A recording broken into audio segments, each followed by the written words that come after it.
Welcome to the Classic Gaming Challenge. I am Randark. Each week I'll present a classic game and a challenge to be met while playing it. This week's game is X-Men. It was released in 1992 by Konami. The animations are based off the X-Men cartoon that started in 1989, and that cartoon is still one of my favorites. This is our second side-scrolling beat-em-up on the Classic Gaming Challenge. Featuring 6-player gameplay and dual screens, this game was an arcade hit. You can choose from one of 6 X-Men to fight the forces of Magneto. Each mutant offers a different mutant power. Cyclops offers an explosive optic blast. Colossus has a screen-clearing energy blast. Wolverine has a berserker attack that hits anything in front of him. Storm releases a tornado in the direction she faces. Nightcrawler uses his teleporting powers to jump back and forth across the screen, hitting enemies. And Dazzler throws an energy bomb onto the ground. But don't use your mutant powers too often. After the first use, they start to suck down your health. As with most games of this genre, you have to defeat a boss at the end of each level. There are a bunch of different bosses from the X-Men comics. Pyro, Blob, Wendigo, Nimrod, the White Queen, Juggernaut, and Mystique are all featured. The captain this game came in was quite unusual. When you walk up to it, aside from its ginormous size, the first thing you notice are 6 joysticks, and the next is a large dual widescreen.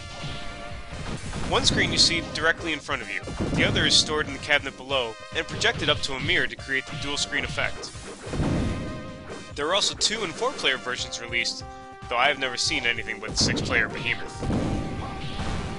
This game was recently ported to Android, iOS, Xbox Live, and PlayStation Network. These versions offer unlimited continues, but otherwise play the same. The arcade version offered continues, but they were limited to the number of quarters in your pocket. Each week I'm going to tell you a memory about the game I'm featuring, and I want you to feel free to leave your memories on the Rarcast forums. Though I played this game in many different arcades, my best memory is playing it in Alexandria Bay in the Thousand Islands. I was on vacation with my family, and my mom's sister and her family. They had 2 children, April and Adam, and there was my brother and I. We were walking around town when we saw an arcade begging to play some games. I mean, after all, we hadn't seen our Nintendos in a couple days.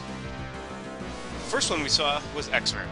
The 4 of us chose a character and quickly lost $5 to Magneto and his forces. This week's challenge is to defeat Pyro, the game's first boss, without dying. And of course, all my other challenges are still available. Street Fighter II, The World Warrior, Frogger, Donkey Kong, Centipede, Pitfall, 1941 Counterattack, Galaga, and Bad Dudes vs. Dragon Ninja. If you complete the challenge, leave a screenshot on the Rarcast forums. The forums are where you'll find a link to the game and a place to suggest future titles to be featured on the Classic Gaming Challenge. As always, you can reach me via the forums, email at randark@rarcast.com, or Twitter at randark_CGC.